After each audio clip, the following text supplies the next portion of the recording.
7 দিন বলেছে বলে কি 7 দিনের মধ্যেই চলে যেতে হবে? এটা কেমন কথা? তো 7 দিন মানেই তো 7 দিন। 7 দিন মানে তো আর 14 দিন না।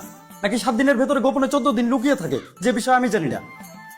এমন গোপন সংখ্যা সম্পর্কে কোন স্কুলে পড়ায় আমাকে বলো। সেই স্কুলে যে আমিও ভর্তি হই, তোমার মতো আমিও শিখি 7 দিনে 14 দিন কিভাবে বানাতে হয়। ফোন রাখো। ফোন রাখলে তো তুমিও রাখতে পারতে নাকি? তুমি তো ফোনটা রাখছো না, তার মানে তুমি আমার কথা শুনতে চাচ্ছ। এটা তোমার ভুল ধারণা, একদমই তোমার কথা শুনতে চাচ্ছি না। তার মানে নিজে ফোনটা কাটছো না কেন? কারণ আমার হাত বন্ধ, আমি কাজ করছি। তোমার মতো আমি বেকার বসে থাকি না। কি বললে? আমি বেকার বসে থাকি? সারাদিন অফিসে কাজ করি, বাসায় এসে তারপর ডিম ভাজতে হয়, আবার বলছো আমি সারাদিন বেকার বসে থাকি। অফিসে গিয়ে তো সারাদিন বসেই থাকো, সেসব খবর আমি জানি। এত বাহাদুরি আমার সাথে দেখাতে এসো না। দেখো, আমার কিন্তু মেজাজটা খারাপ হয়ে যাচ্ছে। এমনিতে আমার কোনো কিছু ভালো লাগছে না। প্রেশার মনে হয় হাই হয়ে যাচ্ছে, আমি এখনই অজ্ঞান হয়ে পড়ে যাবো। মেজাজ খারাপ কেন শুনি? মেজাজ খারাপ হবে না তো কি খারাপ হবে? একটা মানুষ না খেয়ে থাকতে থাকতে শুটকি মাছ হয়ে গেছে। 2 দিন পরে সে মমি হয়ে যেতে পারে, যে কোনো সময় হতে পারে, আশঙ্কা আছে। তুমি বুঝতে পারছো না? তুমি চলে গেছো আমাকে রেখে, আবার বলছো মেজাজ খারাপ কেন হচ্ছে? সুখে হচ্ছে, সুখে, আমার সুখ লাগছে। তুমি না খেয়ে আছো কেন?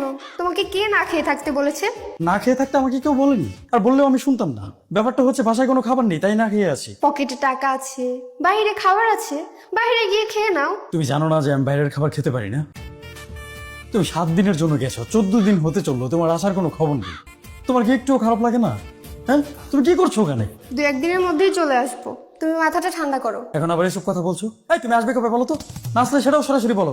এসব ইঁদুর বেড়াল খেলা আর খেলতে ভালো লাগছে না। এই যে তুমি এত রাগ দেখাচ্ছ, তুমি কি জানো এইখানে তোমার শ্বশুর শাশুড়িকে কত ভালো ভালো রান্না করে খাওয়াচ্ছি? অত ভালো ভালো রান্না তোমার বাবার বাড়ির মানুষকে খাওয়ালে আমার কি লাভ? আমি তো না খেয়ে সত্যি হচ্ছি। তোমার শ্বশুর শাশুড়িকে আমি ভালো ভালো রান্না করে খাওয়াচ্ছি, তোমার কিছুই যায় আসে না। তুমি কিন্তু দিন দিন খুব স্বার্থপর হয়ে যাচ্ছ। হ্যাঁ, আমি স্বার্থপর হব না, আমি আর উদার হব। আমার এই বিপদের দিনে আমি আমার কথা না চিন্তা করি, আমি মানুষের কথা চিন্তা করবো। এখন তুমি বললে তো আর আমি উড়ে চলে আসতে পারবো না। কি জন্য ফোন করেছো সেটা বলো। অনেকক্ষণ যাবত একটা ডিম ভাজার চেষ্টা করছি, কিন্তু ডিমের খোসা ডিমের ভেতরে পড়ে গেছে, বের করতে পারছি না। আচ্ছা, বের করার কোনো সিস্টেম তোমার জানা আছে? জানা থাকলে বলো তো কিভাবে বের করবো। কোনো অঙ্কের সূত্র দিয়ে ওটা বের করা যাবে না। হ্যাঁ, বুঝতে পেরেছি, কিন্তু এটা বের করবো কিভাবে? নিজেরই হাত দিয়ে বের করতে হবে। আমার ভাজা কাটা নাড়ানাড়ি তো অতটা ভালো না, আবার হাত দিয়ে তুলতে গেলে হাতে ছেঁকা লাগবে। কি করবো বলো তো? ঠিক আছে, ওটা ফেলে দাও আর একটা ডিম ভাজো। এই, আমি না অত ভাজাভাজির মধ্যে নেই। তুমি এক কাজ করো, সোজা বাসায় চলে আসো। তুমি এত চিন্তা করছো কেন? আমি আছি তো। আমি তোমাকে ভেজে খাওয়াবো, ঘোড়ার ডিম।